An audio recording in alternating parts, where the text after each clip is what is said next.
OMI, short for Somi. And my guest on the Big Three this afternoon is a co-convener of the Five Star Movement and founder of Raising New Voices Initiative.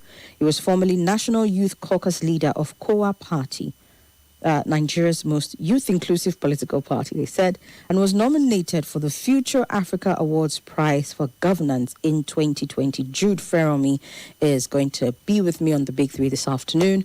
Welcome to Nigeria Info, Jude. Thank you very much, Somi, and hello everyone at home listening to us. All right, good to have you here. Let's get started. We'll start off with the power sector this afternoon.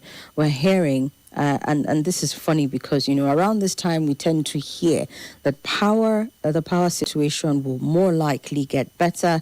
But we're hearing that Nigeria's electricity crisis seems to have worsened after the federal government has cancelled a $717.7 million loan. It's undisbursed. It was World Bank financing meant to support reforms and improve power supply across the country. But the recent news now is that this loan has been cancelled. It wasn't disbursed, just to make that clear.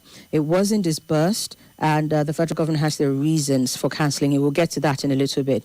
But yes, this cancellation confirmed in World Bank restructuring documents effectively ends the remaining portion of a $1.52 billion power sector recovery program that was introduced to restore financial stability in the electricity sector, reduce tariff shortfalls, and improve supply reliability.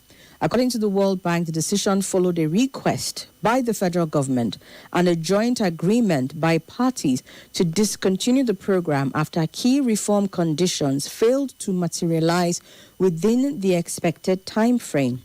The restructuring will result in the cancellation of the entire undisbursed balance, totaling the amount I mentioned earlier, $717.7 million equivalent, and no further disbursements will be made under the program, right?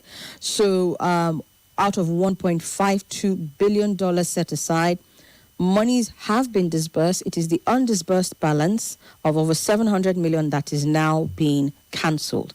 This development is said to be raising fresh concerns over worsening blackouts and mounting pressure on Nigeria's already fragile electricity sector, which continues to battle poor distribution performance, transmission bottlenecks, inadequate cost recovery, and persistent liquidity challenges. This program was approved in June of 2020, and there was supposed to be there was an initial financing package of about $752.5 million. And of course, if you can do the math between 2020 and now, it's 6 years later, everything it was set to work on, everything it was set to improve, has it improved? Perhaps the federal government is also looking at it from that angle and saying, look, all of this money has been poured in and it hasn't really done much in terms of the reform, so let's just cancel the balance. But think about it really, $752.5 million already disbursed, and it was supposed to help improve electricity supply. It was supposed to strengthen financial sustainability in the power sector, and it was supposed to enhance accountability among key institutions. If we're just going to check off the boxes on those three things alone, my guest will help me so that we can now make sense of whether this really and truly should be a problem for us, and if the cancellation of this money will actually worsen the power sector crisis, or perhaps it is a reassessment and realignment that might help us get better. All right, so let's get to Jude. There's more on the story, but just from what we've heard alone, 6 years, $1.52 billion for a power sector recovery program. 6 years down the line, we know that at least half of that money has been disbursed. And how would you check those boxes in terms of improved electricity supply reliability, financial sustainability in the sector, and also accountability among key institutions? Let's start from there. Thank you very much, Somi. And hello again to people in the house. I had to pay for power at 3 a.m. this morning because for some reason my power went out, and I found it was the units had run out. You know, where I live is Band Hay. And I also have a solar. I want to say yeah. I don't want to sound sarcastic. I also have a solar installation. Okay. In my house. So, of course, because of the rain and the weather. So I just noticed the lights went off. So I was asking my wife, like, have they increased the tariffs? The tariffs for Band Hay again? Because this month, even with solar installation, I'm already 100,000 plus. Just for the month of May. When I read this report, and let me read something. Okay. Because I'm giving you like a first experience, personal experience. Of course. And I'm sure people listening at home also probably have this kind of experience. This is from Channels TV, by the way, reporting about this issue. The bank, that's the World Bank, noted that the required indicators for the power sector reform program were not achieved in 2023, 2024, or 2025 because authorities failed to establish a credible and fiscally sustainable financing plan capable of addressing the growing tariff deficits. Could you break that down? Just break it down in layman's English. What is the bank's? What is World Bank saying now? Because it's looking like the federal government is the one that cancelled this, but then it looks like there is a failure on the end of the federal government to meet up. When you read under the lines, or in between the lines rather, you then start to see how we got here. Because this loan was not even given in the tenure of the current president. The program has been established way before. Well, they said that the facility became effective in June of 2024 and was expected to run to 2027, despite the fact that it was approved in 2020. Yeah. So at the core of the power sector reform program here is, to just put it in plain terms, how do you look at the entire value chain of electricity from power generation to transmission to distribution? What are the gaps and the bottlenecks that prevent private sector partners who are operating in that space from, actively delivering electricity, and what are the challenges? One of the reasons that the bank has put forward in this report, obviously, is the first batch that was disbursed was meant to, achieve some of the goals in terms of how do you get gas, for example, to use the power generation? How do you improve on transmission? At the bottom, at the distribution line, which is for customers and for Nigerians, how do you improve distribution as well?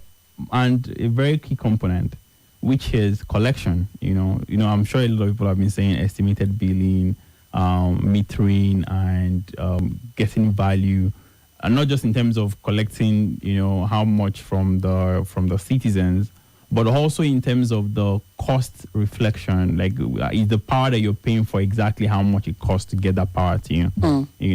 And you see that when one of the very funniest memes, is it a meme now or nicknames, the former Minister of Power, who they nicknamed Okukumbiri Mubiri Muwan of Nigeria, when he came in and set up this Band A, Band B, Band C, basically, if you're in Band A, you're paying supposedly in court, because now they're saying it's not even cost reflective anymore, the cost of the power that you're getting, and that's why it's really very high. And then in Band B and Band C, those are other areas that the government is paying a shortfall. And so one of the reasons, in fact, the major reason from what I just read and from the entire report here is when you look at the devaluation of Nigeria's currency in 2023, that really just changed the dynamics of, the business of generating power and getting electricity to customers. And so prior to when that loan was disbursed, the expectation at the time was around how do you get, the currency, the value of the currency that we're paying for the cost of electricity. But when that devaluation then occurred over 2023, 2024, and up till now, we then find out that there is a huge, almost like a huge gap because of the valuation of the naira, right? That is now expected to be paid. So that shortfall really, really ballooned.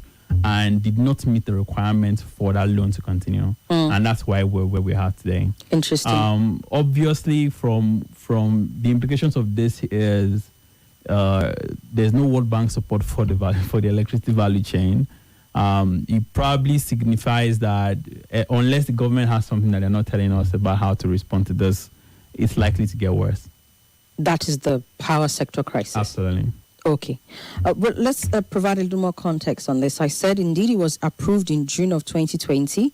There was an initial financing package of about 752.5 million. Yeah. It had what it was set to work on. Yeah. Following early progress, because the World Bank said that they did record some progress in the early stages. Yeah. I'm a bit confused with this report because as much as there was approval in 2020, the facility became effective in 2024. So there is that doesn't quite add up for me. Perhaps you have some more information and you can provide context, but because the World Bank had said that despite the challenges that led to where we are right now, in the early stages, post-approval, it had recorded some gains, so some gains had been recorded, right? And they had mentioned some of those gains. I'll get back to them in a little bit.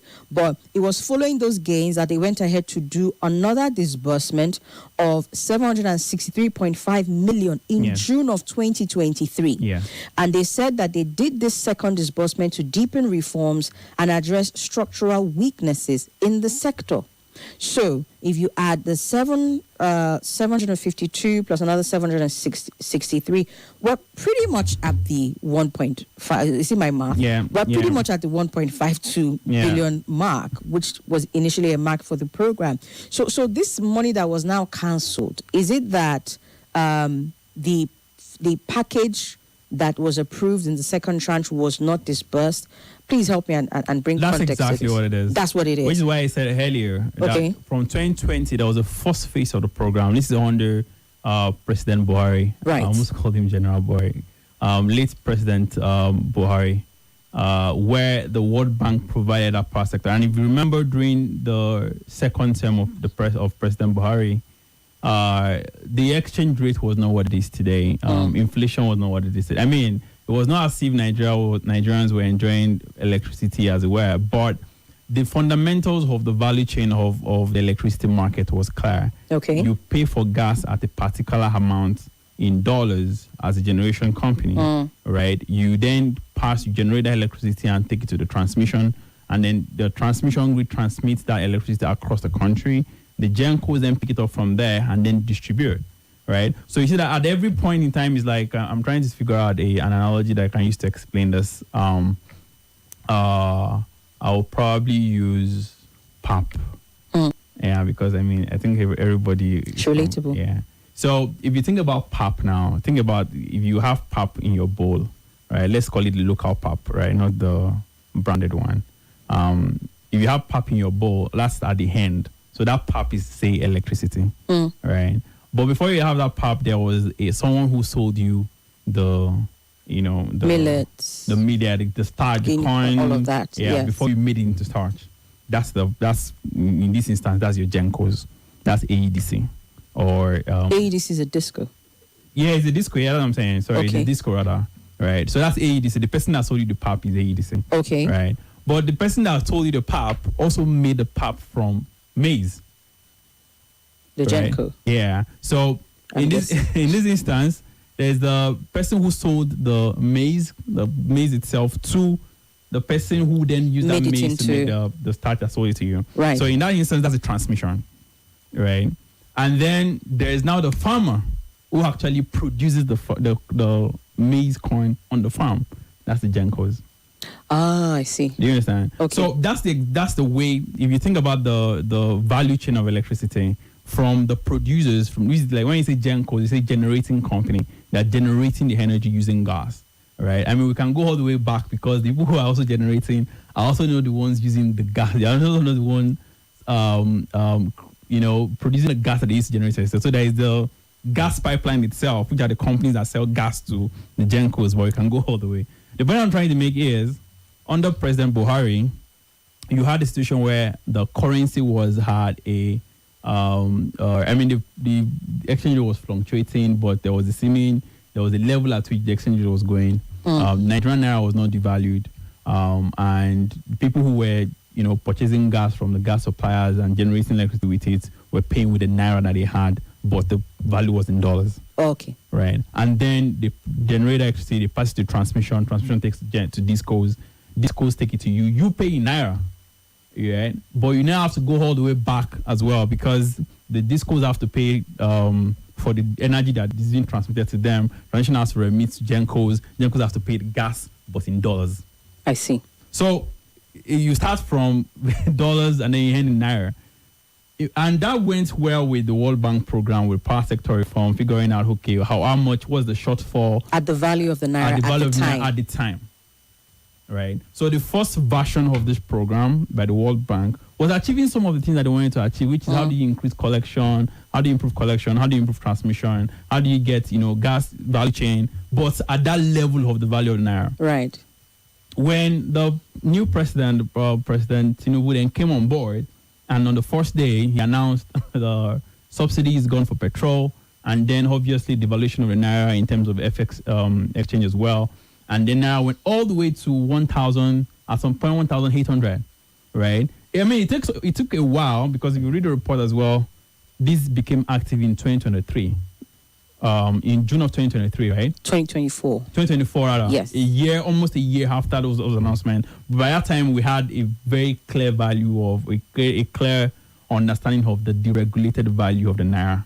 So now, the price that you're selling gas at the beginning, still pretty much, I'm not sure of this detail, but let's assume that it's pretty much the same, but the value of naira that you're collecting at the end of it is now really like times 3. Well, the World Bank put that into perspective, just what you're trying to explain. Yeah. They said that the mismatch between production costs and revenues sharply widened tariff shortfalls from 140 billion naira in 2022 to about 1.9 trillion naira annually in 2024 and 2025. This, of course, considering the value of the naira that you were speaking about, and that is why where we are. So the World Bank basically is attributing the program's difficulties largely to worsening macroeconomic conditions triggered by the liberalization of Nigeria's foreign exchange market in 2023, which caused a sharp depreciation of the naira and significantly increased the cost of gas used for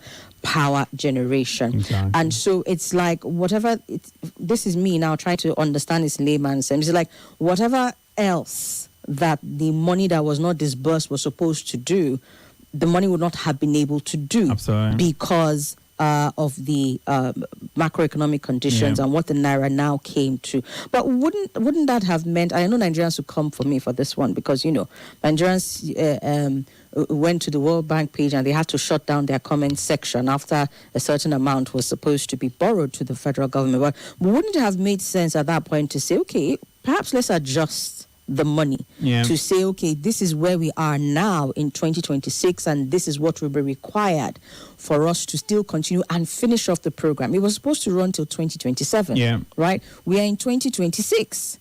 One more year to go. Why cancel it at the risk of having our power sector crisis worsen?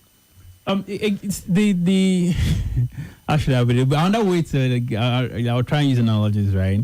Another way to think about this is a lot of people have talked about the president's policies and macroeconomic conditions and how it has improved investors' perception of the country in terms of macroeconomic stability, and that's correct to a reasonable extent. But it's two sides of a coin as well, right? Because this same policy that's now being touted is exactly why we have the situation where we have right now in the electricity market, right? And the World Bank's conditions for that loan was based off of macroeconomic conditions at the beginning. Time. Okay. Right. And so I imagine again, except anybody wants to spin this around, right? I imagine again that even if the World Bank is going to go ahead and say wants to do a power sector reform program based on these new macroeconomic conditions, the proper thing is to go back to say, okay, this one that you guys have done up to this point, right, this remaining budget that you have is not going to achieve what we've said, and then close that and let me begin on that conversation. important point I want Nigerians to know. The challenge that we have with electricity in the country, or with power, let me just not say power generation, with power in the country, it's a whole lot of, different problems at different points in the entire value chain, right? At the heart of it here is cost reflection in terms of what are Nigerians paying for power. But you almost now are like in a catch-22 situation where Nigerians don't see electricity, right? So you can't be telling me that I'm not. How do you want me to pay cost-reflective tariff for electricity that I'm not even seeing in the first instance? And then the value chain's response to that is also look at transmission grid, for example. How is it that up to for years we've not been able to expand our transmission grid so that it can actually carry more than 5,000 megawatts of electricity? Right. So it's not that we don't generate more than 5,000 megawatts of electricity in Nigeria. We actually generate up to about 8,000. Even at the 8,000 megawatts that we generate compared to countries like South Africa, Ethiopia, Egypt, it's still very below par. But even if you generate more electricity or more power today in Nigeria, we don't have a transmission grid transmitted across the entire country. I have heard, and correct me if I'm wrong, that part of the problem that we have is that even the one that is being generated right now, the discos don't have the capacity to collect from the transmission companies. Is that also a factor? No, the transmission company of Nigeria, which is still a government entity, by the way. So the GENCOs are privatized. Yes. The discos are privatized, but the transmission in the middle, which is the infrastructure that you have, all the poles that you have, the there's a word to call this transmission lines, all those power lines, right? Is still owned by the government. And yes, it's critical national infrastructure. There's been advocacy for the government to privatize, that particular entity as well, so that it's very, very needs to happen. Then that space. What you're referring to, that the transmission capacity will not transmit the electricity. If we generate 20,000 electricity today, and you try to transmit that. In fact, if you try to transmit 7,000 megawatts of that 20,000, you're going to have a national grid collapse. Wow. And that's why this is not even acknowledging the fact that we have at least 10,000 installed capacity. Yes. So I've heard it's 13,000 in some instances. Yeah. So we have installed capacity of way more than what Nigerians are receiving. Yeah. But Nigerians cannot receive as much of that because the transmission grid doesn't have the capacity to receive it. Absolutely. How much more send it to the distribution companies? Okay, so let's quickly run through this, and then I'll open the phone lines. To wrap up on the entire report that we're seeing here, the World Bank acknowledged that the original phase of the program recorded significant achievements, including 71% reduction in tariff shortfalls between 2019 and 2020, and improved cost recovery levels from 56% to 94%. Which again is mind-boggling, because how can they have recorded this when we're hearing that the program did not take effect until June of 2024? That means that there was something in effect. Yes, there was something. So the first, maybe the reference to June 2024 is the second phase of the program that was supposed to, and there are a number of details that we can go into if you read the report in full, right? But obviously, in the beginning, when first at 2020 and the first phase of the program, and the gains that they achieved, right, was in that first phase of the program that they first of all disbursed. Fantastic, and thank you for clarifying that. It was the second disbursement, the second tranche, day one disbursed, that became effective in June of 2024. So yes, within the first $700 million or so, these are the gains that the World Bank recorded. Annual electricity supply to the national grid also increased by 13% between 2018 and 2021, according to this report. However, the final disbursement has been cancelled, and this cancellation is coming days after the Accountant General of the Federation, Dr. Shamsuddin Ogunjimi, warned that Nigeria could reject future World Bank loan facilities if delays in approval and disbursements continue. So the federal government is saying the World Bank is the reason why we're cancelling this, because there are delays in approvals and disbursement. He says if approval take more than 6 months, the Nigerian government may no longer honor such arrangements. And so we are seeing something then play out based on what was said concerning the delays and delays in disbursement. World Bank has now brought forward the program's closing date from June 30, 2027 to May 31st, 2026, effectively ending the operation more than 1 year ahead of schedule. Well, my guest has says we're definitely going to experience a power crisis getting worse based on the cancellation of this loan.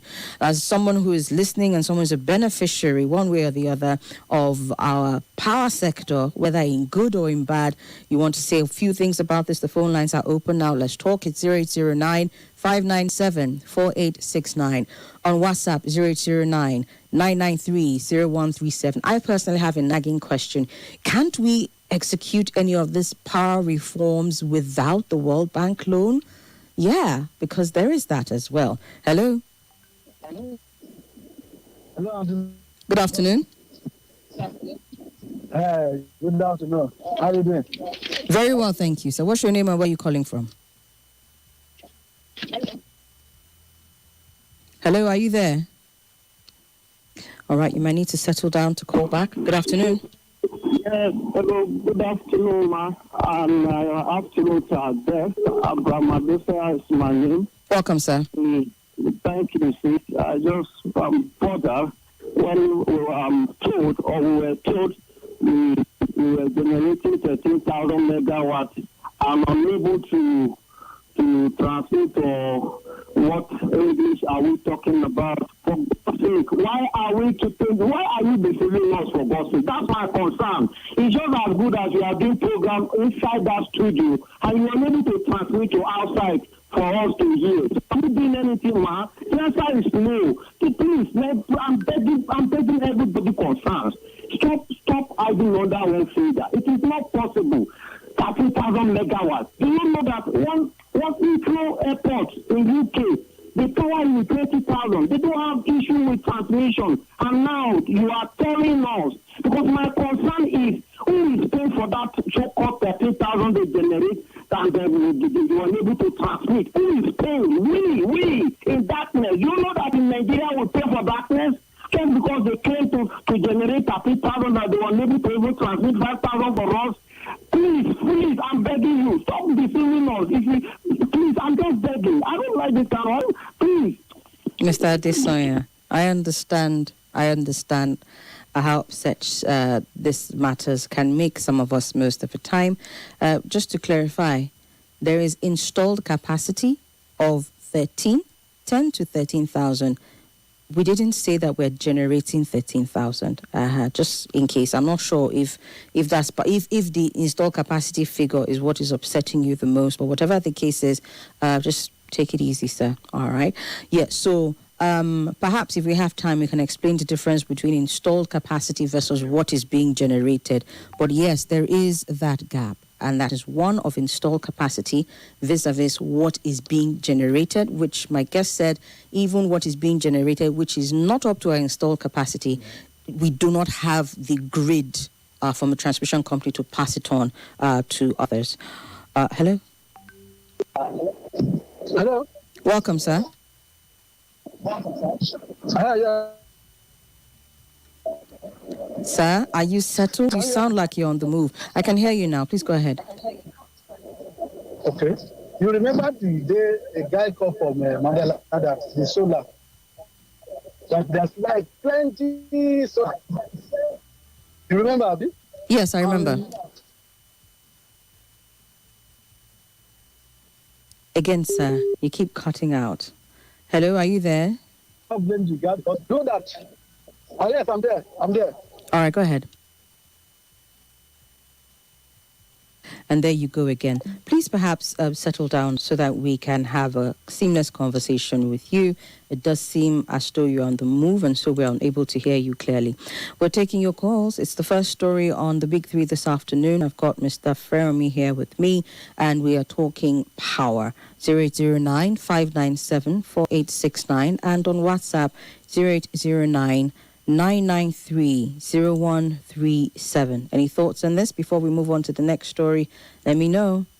I know, right? I know. It's a bit quiet. Okay. Let's move on to the next story then. If I I could say a bit about Yes. what happens going forward. Okay. And like I mentioned earlier, as a movement, one of the things that we do is say this is what we think Nigeria should look like. And the first of the, like when it comes to national grid, we think that there needs to be a acceleration of what you now have as the industrial independent power act, for example. So as a state, before a state in Nigeria could not generate their own power, you have to send it to national grid. But right now, based on the act and the laws, a state can now do that. Right. So figuring out how do you bring in private capital, right, to each of this, because the economic hub or the economic activities that happens in states in Nigeria, right? So how do you fast track and accelerate that so that a state, for example, can create its own independent transmission grid, its own, and not necessarily even just across the entire state. It could be, across industrial corridors in each of these states where you then have power guaranteed. That's one of the things. And the second thing is we have to think beyond, there's the gas to power supply, which is very critical, but there are also now renewable mini grids that can actually serve the needs of residential areas, residential buildings. You go to some of the villages. An entire state, if I dare yeah. say. Yes. China has one massive renewable energy project that is as an example of what is possible only if at the subnational level and obviously at the federal level, governors and the president are ambitious enough to think and obviously want to be able to dedicate and prioritize, solving this crisis. And as for the five-star movement, is one of the things that we're pushing forward to say you have to create industrial corridors. You have to then, in each of those industrial corridors, create independent grids that generate power in those spaces, transmit that power in those corridors, and then distribute that power to these people that are within there, and then create a mix using renewable energy as well. That way it's just easier because across the entire value chain, it's like you're trying to solve point A to point B for 200 million people at a go. And that would not be effective. So difficult, right? I mean, see the progress they've been making over the years, and now you have macroeconomic conditions and it just sort of makes nonsense of it. Made a mess of it. So the way forward to you is the states have been empowered. Yeah. Act alongside everything that you have been given to work with as a state. Absolutely. And perhaps we don't need to look at transmission company, which is federal government, expanding their grid. Whatever the capacity of their grid, the transmission grid, it should be able to still serve alongside all of these smaller ones. Absolutely. Okay. Federal government also was touting power grid reform, something.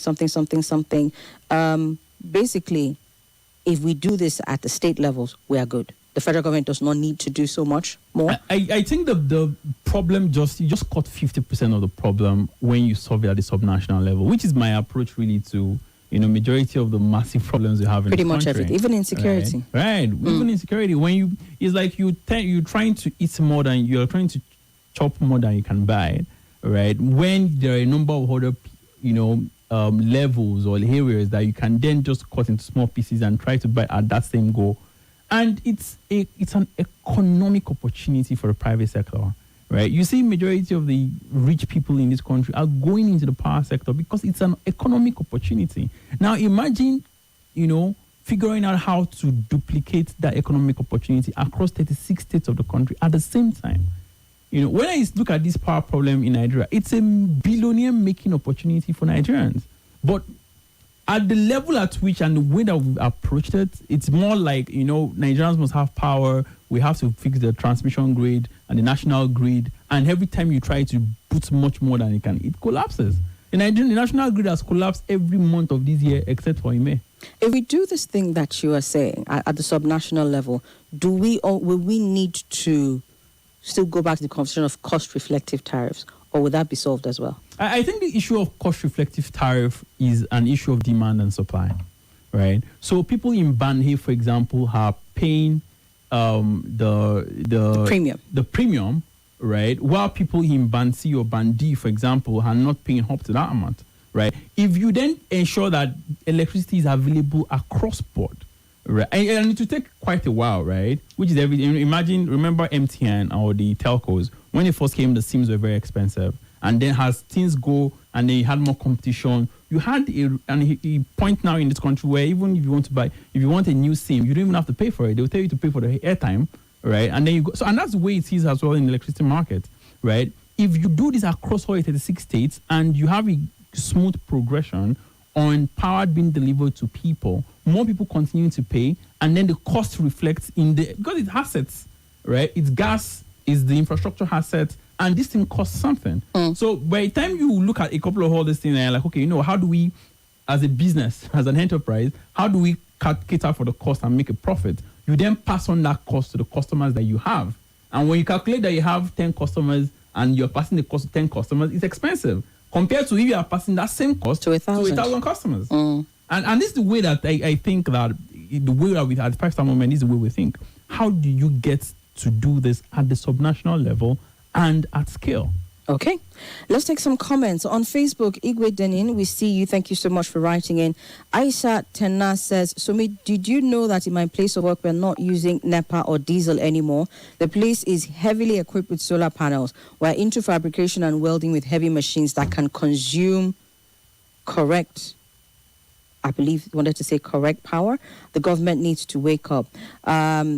Yes. Okay, there we go. Another message says, can you imagine the amount of power given to a single agency for improvement, and yet we're still in darkness? Sometimes I think that some people working in government agencies are not human, or they just choose to be wicked or choose to be corrupt. I don't understand. And she wraps up by saying, thank God for the cancellation from World Bank. It's federal government that cancelled, but so it's all right. It's all right.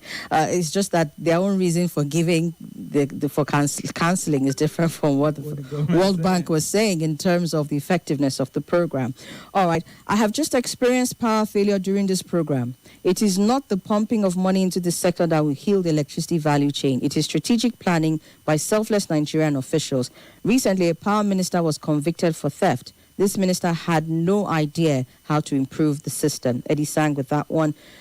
Good question, Somi. The Patriot says, quite shocking that as a resource-rich nation with all the crude oil sold plus other precious minerals coupled with the humongous taxes, yet all you hear is borrowing from the World Bank to perform simple social contracts in Nigeria. Now, tie this to what Mr. President said about giving you power. The chicanery and political pillory going on in our highest level of governance is unimaginable. Deliverance is coming, he says. And Mr. Jimmy says, good afternoon, Somi. Thank you for bringing this knowledgeable guest, Mr. Feranmi, to the studio this afternoon. My question now is this. We pay for electricity. Subsidy has been removed and we generate huge revenue in the country. Why must we borrow to finance the power sector? Again, perhaps you have an answer to that? I think that if you go even into more detail with the World Bank program, yes, right, you find out that this financing is at the heart of technical competences. How do we plug bottlenecks with these organizations? How do we find the Transmission Company of Nigeria? These shortfalls, how do we help the organizations, reduce these shortfalls? So the financing of the power sector that this person just mentioned is completely different from what this World Bank program or this fund is even doing. Because this is not a fund to say there is a shortfall at the end based on how much they're buying gas and the loan is now facilitating a shortfall, right? That's not what the program is about, right? If we were going to do that, we'll probably need more than $10 billion or on a monthly basis. But, the point here is, like I said, let me give you an anecdote. My very first, this was in 2026, 2012, I think, I was in an internship with Accenture, right? I was still very young then I was still in school, by the way, I think my final year or so. And we went into, as an intern in Accenture, I followed my boss then into a bankers committee, right? At the time, and I think it was very early days of Mr. Godwin Emefiele, and we're talking about the power sector. Everything we're talking about today, financing, bottlenecks, transmission grid, was exactly what we were talking about in 2012. In 2020, yeah, all the way back in 2012. Up to now, this problem that we're trying to solve wholesale has still not been solved. So unbundle it. Unbundle it. There is no other solution, my people. unbundle it. And that's what's happened with the IPP hack, the independent power hacked at the state level, right? How do you, like, I know Nigerians like to focus on federal government and stuff, and yes, there are a lot of problems at the federal level. I would not even, underestimate that. But if there was a group right now looking for how to get power to, Nigerians at the state level, I would hold the governor of the state more accountable and say, this provision of the law already exists. What are you doing about it? Right? How are you bringing investors to come and create our own independent power grids? Right? How are you ensuring that we can run renewable energy projects in this state to supply one estate, one local government? In this local government, there are farmers there or agro processors. How are you figuring out because you can do mini power projects that serve a cluster. It can be like a cluster of 3 local governments where you have agro processing companies, or where you have, this person that reached out now and said they're a welding company or a smelting company. Yes. You can have a number of companies and you guarantee power to them 24/7. Right? In that kind of environment, kind of situation, what you would have is that the cost of power for doing business along that cluster is going to reduce so much. And when that happens, right, there's more money in the pockets of the entrepreneurs, because 30 to 40% of how much that the money that they move in cost is going to generating power using diesel. So it's everything. When you think about cost of living, standard of living, it's just intertwined. And you need to be thinking, how do we get this? How do we unbundle this problem and solve it bit by bit?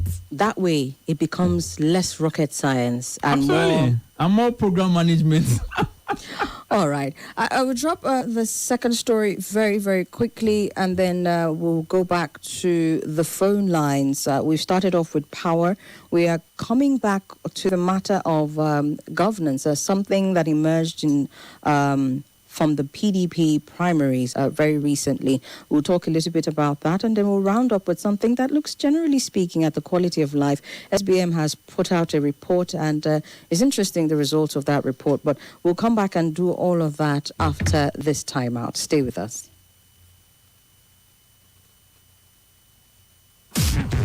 It's all talk and more talk on Nigerians' #1 talk station. This country needs a marshal, needs a sheriff. In some particular societies, especially in my tradition, a woman is not allowed to inherit land. Issues that get your attention. This thing has been a carryover for the time of Jonathan. Yeah. And they continue this billions. Your views against all odds. My word is that why those households, why are they not following up their job? Like The intense conversation. It has to be given to her now based on sentiment. These are some of the challenges that women go through on a daily basis. Okay, bro. And that is All and more on Nigeria Info. Let's talk. Friend, we are textile. Look that you are selling.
Came on the show, I think I also saw that Pantami, who walked out of the APC primaries, wasn't that just last week, apparently switched over to the PDP and has emerged as the governorship candidate in his state.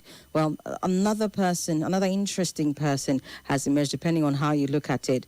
We've got ex-minister Uche Naji emerging as PDP governorship candidate in Enugu State, despite him having been under investigation for alleged certificate forgery. Well, apparently, he's still under investigation for it. So yes, despite this certificate forgery scandal on his neck that saw the former Minister of Innovation, Science and Technology, Uche Naji, resigned from office last year, he has emerged as the 2027 Enugu State governorship candidate of the People's Democratic Party. His candidacy, however, is of the faction loyal to the Minister of the Federal Capital Territory, Nyesom Wike. Naji polled 7,424 votes to defeat another aspirant, Samson Namani, who scored 600 votes during the PDP governorship primary election held in Enugu on Monday.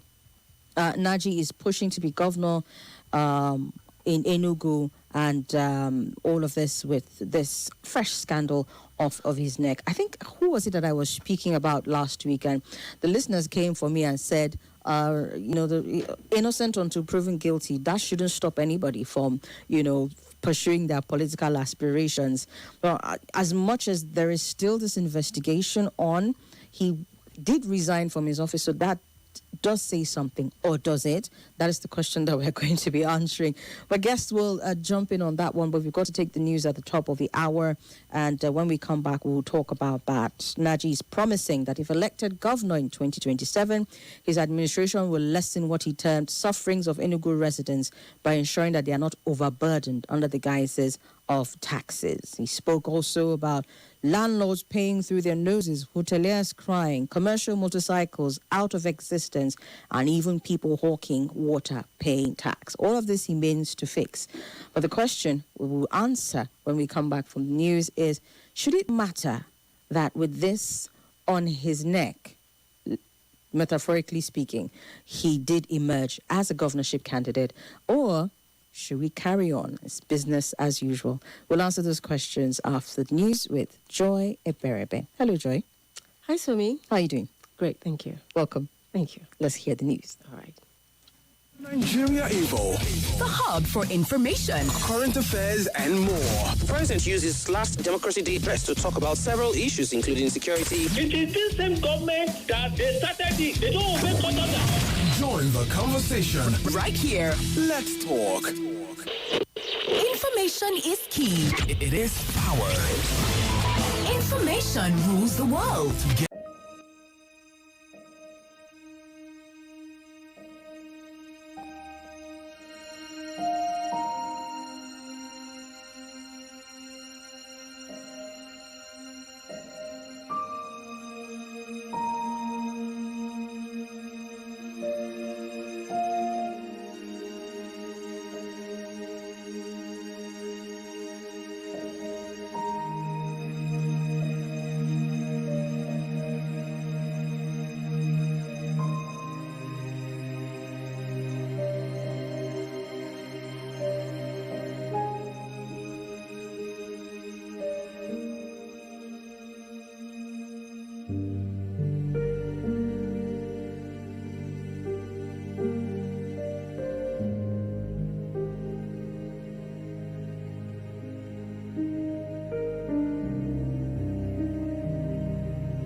Economic and Financial Crimes Commission, EFCC, started in 2023 with a lion pose of looking out for and trying to arrest former Kogi State Governor Yahaya Bello. And they started looking for him. They couldn't find him, apparently.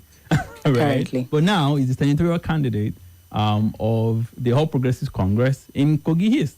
Right? This is alleged, apparently. The case is in court. It's still being prosecuted. Maybe the case has been adjourned indefinitely. Right? I mean, it's obviously not been pronounced guilty. Yes. This is like a corruption case that the EFCC obviously came out and said we're looking for this man, and they started coding the case, and it's been postponed indefinitely. You come back to Mr. Hnaji, who, this is not a criminal case, right? It's a code of conduct case. It was alleged to have been forged a certificate. Yes. You know, NYSC has said it, they're not sure where his discharge letter came from, and the Minister of Education, as I read recently, Tunji Halausa, was instructed by the president to conduct, an investigation. When the Minister of Education became the ICPC director, I don't know. But within the party, apparently, the way that People's Gazette is reporting, there was an investigation actually led by the Minister of Education, and it was pronounced to have said it was actually forged before which he then resigned. Right? So this is a conduct issue. And here we are, is the candidate of the People's Democratic Party, which is so he left APC and went to PDP and then picked up the ticket of the party. So so you think about this is a conduct case, there's a criminal case. They can go on. There's a senator of the Federal Republic of Nigeria who was prosecuted as a former governor, Senator Oji. He was prosecuted and found guilty, went to prison, and then by some stroke of luck, the case was thrown out on technical grounds, right? And then he went back to the Senate. Obviously, when he was thrown out on technical, I think it was I can't remember the legal word for it now. Mistrial. I think it was a technical mistrial, right? After which the case was obviously it got into the literal end of the prosecution case. After that mistrial, he went back to the Senate, got back a seat, and is a member of the All Progressives Congress right now. So the point I made earlier, all these cases that I've mentioned, right, you can definitely say that innocent until proven guilty is something that would have, because even the man that was prosecuted and proven guilty, the mistrial came and then it was not proven innocent, right? But the proven guilty verdict was thrown out, right? So up from Mr. Hnaji up to Senator Oji, right? The innocent and proven guilty applies to them, but the moral code that I mentioned earlier, that our political environment does not have any fiber of moral code, does not exist irrespective of the political parties, and that's one very critical, reality that we have in Nigeria. And what does that reality mean for us? I mean, for Nigerians, again, the conversation that we have to have, right, as a people, who really do want this country to change, is we have to obviously agree. We have to agree and reach that point that the people who lead us, right, the values that those people who lead us embody and that they show. It's not just about saying I am this person, right, but the values that they project. What values do they have? It's a direct line of sight between the leader, right? There's a direct line of sight. Someone made a comment on Facebook about the previous topic, right, and was saying that why are we talking about financing of the power sector in Nigeria, that there was a minister of power who was just recently convicted, right, by the EFCC and the state for corruption, up to billions of naira, right? So when you think about the that way, so when you ask that question around what the implications for Nigeria, the implications really, right, is at the heart of the quality of the leaders that we have, the values that leaders that we have hold, the principles that they hold is directly connected to our own reality, whether it's economic reality or the situation of the country, or whether you're able to live well, or think about anything, because politics is at the heart of the standard of living of all citizens, right? So There's another point I wanted to make, right? I've run for office before, right? I ran for House of Reps sometimes a couple of years ago, and it is like the not the only criteria, right?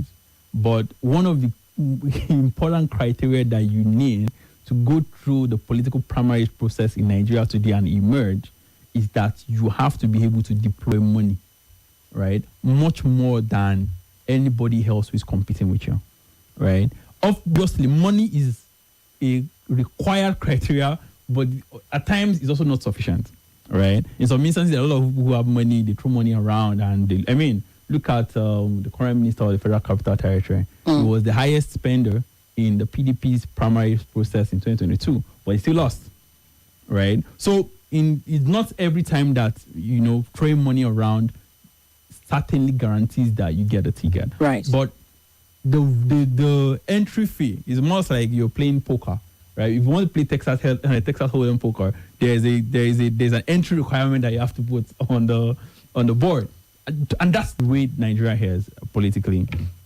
right? And that's my take on. We have to figure out a way to move away from money playing the role that it plays in the Nigeria of politics today to a different atmosphere entirely, where it is not a matter of you're richer than the next person and that's why you should be the candidate, right? Or you are you have a higher status than the next person and that's why you should be the candidate of the party and representative of the people and leaders of the people. The transactional nature of politics in Nigeria needs to change fundamentally. Otherwise, all these conversations that we're having, it comes after that. Can we fix that? Where would the first point of call if we're going to fix that? Is it within the parties or is it from the electorate?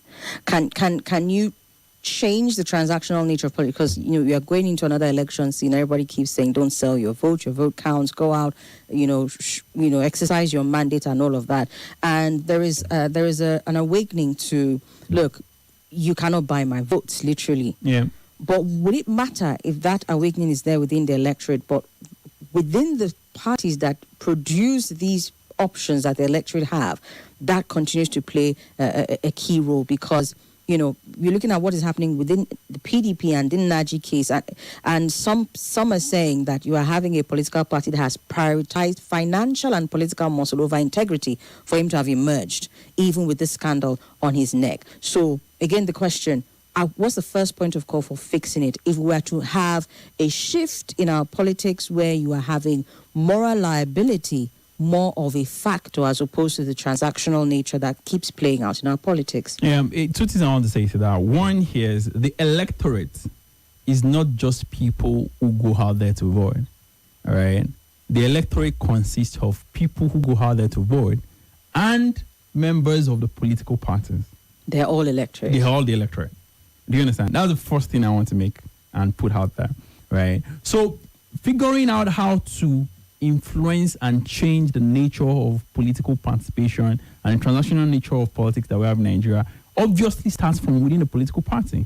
But the electorate and the Nigerian people must realize that you stepping out there to vote is doing a civic duty, but the next step of that is being a member of a political party or a member of a political organization and then agreeing at the fundamental level that money is not going to dictate, how this political organization or political party is run. And that the person who has the more money does not mean he's going to be our leader, right? And the way when you look back at our history, it's not that we've not done this before, right? In the First Republic, the political parties were political parties that had members who paid their dues, right? The Action Group led by Obafemi Awolowo, for example, had union card membership cards. These membership cards that everybody's waving now, right? I'm sure you would have been seeing the videos in these presidential primaries where everybody's waving in primaries. Let me tell you how the membership cards looked, right? It was obviously a two flap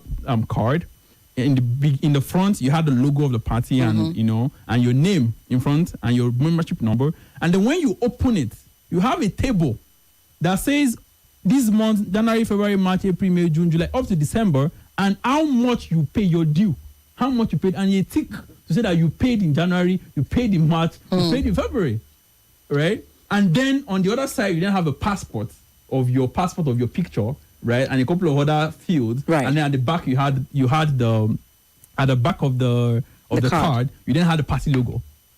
You know, that was what the party membership card looks like. Go and check the party membership cards today, right? It's just party logo, your picture, your membership number, a pledge at the back, party logo. Done. Right?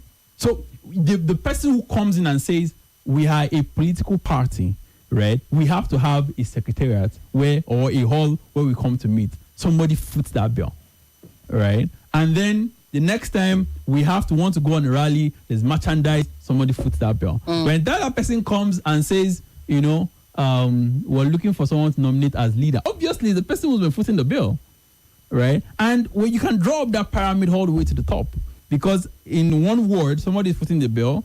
In the local government, somebody is footing the bill. At the state level, the same thing. At the national level, the same thing. It's why I'm sure there's this thing I hate so much. And what we're talking about is exactly the rationale for that. The governor of the party is the leader of the party in the states, right? That is anti what we know as democracy in the First Republic, right? The governor of the party is not the leader of the party. He's not. There's no way the governor of the party is, because as a governor, you are riding on the mandate of the party and the ideas of the party for what the party wants to deliver to the people. So there's no way you become governor on day one and you automatically become the leader of the party, right? The president of the party is the leader of the party. Why is that? Because it's transactional, right? At the heart of you getting the governorship ticket is that you've paid all the people, you are the one that has, set up secretariats in all the local government. You are paying literally the apparatus of the party, the local government chairman. You are, even all the way to the top, to the national, you are paying them there. So automatically, because of that transactional nature, right, you will become the leader of the party. And that way, everyone else looks to you for financing whatever activities needs to be financed. And anyone else who wants to say, okay, I want to become senator, go to your senatorial district, right, and go and say, what can I finance here? Right. So when you hear structure, you have to go and build your own structure. What they're saying is you have to go and spend money, right, to go and finance all the activities that need to be done in that political party so that people can follow you. All right. We're going back to the phone lines, but I'm curious because you started off at one point talking about how you ran for elective office. Yeah. How did this play out for you with the financing and all of that? That would be another 3-hour session. Okay, so let's leave it there. But yeah, happy to come back and talk about all of it. But it was a very good, brilliant experience, good baptism. It was my second time running, the first time I ran for councillor in 2016 in Osun State. And a number of lessons. So a number of these things I'm talking about and what we need to really change. And what we're trying to do also as the 5-star movement is to build Nigerians that say, I want to contribute. I mean, it's my country too, right? Even if it's 100 naira a month that I have to contribute, what can I put down? Because that way, you do then know that it is not that we're outsourcing the financial responsibilities of, this country that wants to change to one person. And therefore, when the person now gets there, say, this country is going to change, but it's going to change for the better for me. And I don't care about what happens to you. You can't do anything about it. All right. Again, 009-597-4869 and on WhatsApp 009-993-0137. Good afternoon. Somi. Welcome. Thank you. Good afternoon. All right, so go ahead. Thank you, my darling sister. Very well, thank you. Thank you to our guests. I greet all Nigerian whole family. Happy Salah in advance. Sorry. My name is Adeomi Daniel. And so you can see it is unfortunate. And the guests, you can see the country that we are. I just want to use this opportunity to beg every one of us, we that we call ourselves follower of this rulers. Look at Pantami. If Pantami deserves to be a candidate, he has a lot of garbages. When he was a former minister of communication, he was the one who told us that immediately we register our NI, we get NI national ID card. Of insecurity will be over. Was it not the same person who was lamenting the other time that he and his friend wanted to pay 50 for somebody that they kidnapped? You can see now the handwork of the people of the past. People like Malami, Pantami, all these people can have to be candidates. But you have said it all, my brother there. because they are using the power of money. It's not that they have good records. They don't have integrity. The one with certificate forgery, PDP welcoming, you can see. I just want to beg everybody, don't let us fight for these people. They are all the same. They are all the same. If all of them lose in PDP tomorrow, they will run to NDC. Maybe all right. They want to use Obi picture again. They want to still because the House of Rep of Amak and Buhari. What has he done? Many people did not remember his name. All right, sir. Last month, this month, he went to NDC. We are just deceiving ourselves in Nigeria. Thank you. All right. Thank you, Mr. Adeomi. Let's take one more. Hello. Hello. Yes, sir. Good afternoon. From all right, sir. Go ahead. I want to talk about these leaders who are our policies that allow all comers. You see, any political system that allow all comers, this is the result. You see, we have to sanitize our politics. When we continue to allow all comers, questionable character to contest for elected in this country, we are not setting our political system.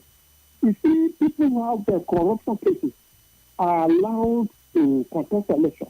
It is in this country that people who are starting jail contest election from jail and one election, and they became leaders in this country. So what type of leadership, what type of people are we producing as leaders? So for me, we want to get in that politically, the system has to be certified and stop these social leaders. People, we cannot continue to produce contractors, political contractors, and call them leaders. These people are not credible leaders. It's very sad. Thank you. All right, then. Thank you, sir. Let's do some messages, maybe one more call before the commercial. Politics in Nigeria is now the most higher business now. Mr. Issa, what does that mean? He said the politicians are thinking politics in Nigeria is a personal business. Okay. Again, Auntie Somi, the more you look, the less you see. Your guest was spot on when he said it's not a PDP matter. Remember, now APC government today. So again, what wing of the PDP is actually coming from? The wing controlled by the presidency via FCT minister. So kindly practice culpability. Kindly place culpability where it lies. Thanks again, the Patriot, with that message. Good afternoon, Somi. I want to react on the standards of our Nigerian politicians. Does it mean it's difficult to get a candidate with integrity in this country? Ben from Garki is asking. Well, again, innocent until proven guilty, right? So, when you say someone with integrity, do you mean somebody who doesn't have a pending court case, who's not under investigation, all of that? Dear Somi, good afternoon. My name is Comrade Vincent O. from Garaka. I am surprised that VK faction of PDP is still being bandied, but the Supreme Court, by their last judgment, practically obliterated factions in both PDP and APC. So he says, all right. And Eddie Sang says there is a common trend among the Nigerian political elites, the conspiracy to keep each other in power. Yahaya Bello is on APC list for Senate. Malami has ADC ticket for Kebbi governorship. Uche Naji of PDP is Enugu governorship candidate of the party. And Issa Pantami is also on the list. The people deserve their leaders. These people are propped up by Nigerians.